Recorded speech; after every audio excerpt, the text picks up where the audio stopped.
நான் ஃபேமிலி, நீ தர மாட்டேங்கிற. அண்ணா இந்தாங்கன்னு சொன்னேன். வாங்க சாப்பிடலாம் வாங்க.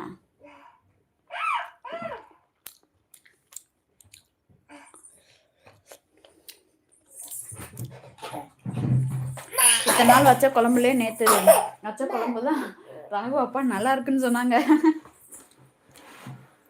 வாங்க சாப்பிடலாம். கோவா என்னம்மா வேணுமா? இங்க கோவாவா? கோவக்கார கிளியே என்னை கொத்தி விட்டு போவாது. பிரியாணி வேற லெவல். ரைட்.